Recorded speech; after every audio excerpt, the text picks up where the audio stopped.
দীপ্ত ছিল মাঝামাঝি, এদিক দিয়ে দাঁড়ানো ছিল দীপ্ত। ছাত্রকে প্রলোভন দেশে অস্ত্র টেটা রামদানি এদিক দিয়ে হামলা করছে।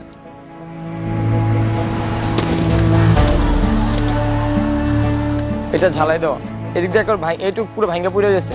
প্রায় 200-300 মানুষ একসাথে এদিকে করছে, কারণ এদিক দিয়ে হামলা করছে, ওদিক দিয়ে সব দিক দিয়ে একবার চাপায় ফেলাইছে আমাদের ছাত্রদের। এই যে এদিক দিয়ে অনেকে ওঠার চেষ্টা করছে, এটা ওঠার চেষ্টা করছে, পুলিশ ছাত্র কাউকে উঠতে দেয় নাই।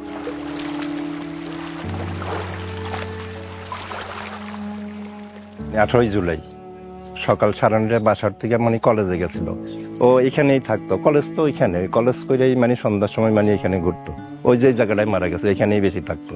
এই নির্মমতা তো বলার মতো না, মানে অনেক ছেলেরাই মানে উঠে গেছে, উঠছিল ওইখান দিয়ে, মানে ওই জায়গাটা দিয়ে উঠছিল, পুলিশে বাড়ি দিয়া বা ছাত্রলীগের বাড়ি দিয়ে নামাইছে। আমি এমনই আমার কিন্তু মাঝে আমি বুঝতেই পারলাম না ও তো বিপদে বসে।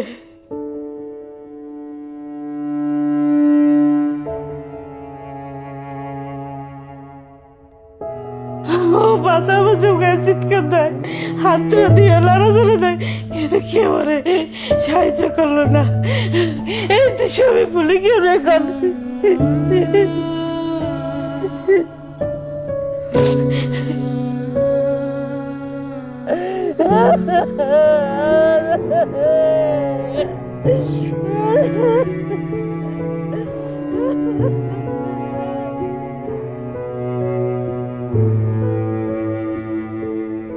শান্ত কিন্তু অন্য একটা মানুষের চেয়ে আলাদা অনুভব করছি ও শহীদ হওয়ার পরে।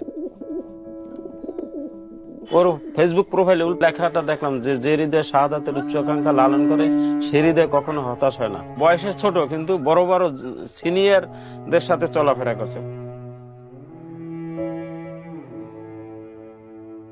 শান্তমণি খুব মেধাবী, ও অ্যাকাউন্টের স্টুডেন্ট, ওকে পাসপোর্ট রেডি করতে বলছিল। ও স্টুডেন্ট বিষয়ে বাইরে যাবে, সুশিক্ষায় শিক্ষিত হয়ে ভালো একটা অ্যাওয়ার্ড নিয়ে আসবে, সেরা মা হব আমার আকাঙ্ক্ষা ছিল।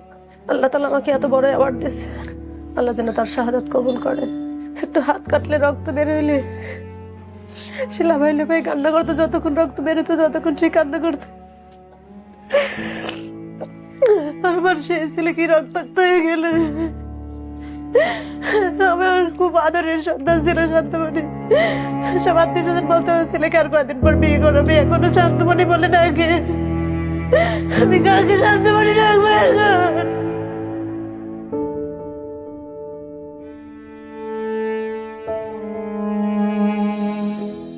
কতটা তুমি হারালে বন্ধু, কেঁদেছে অন্তর। জানো না তুমি হারাবার ব্যথা, জানে পলাশির প্রান্ত। হারিয়ে গেছে যেখানে মায়ের সোনার নলুকখানি, গোলা ভরা ক্ষেতের ফসল, সাজানো ফুলদানি।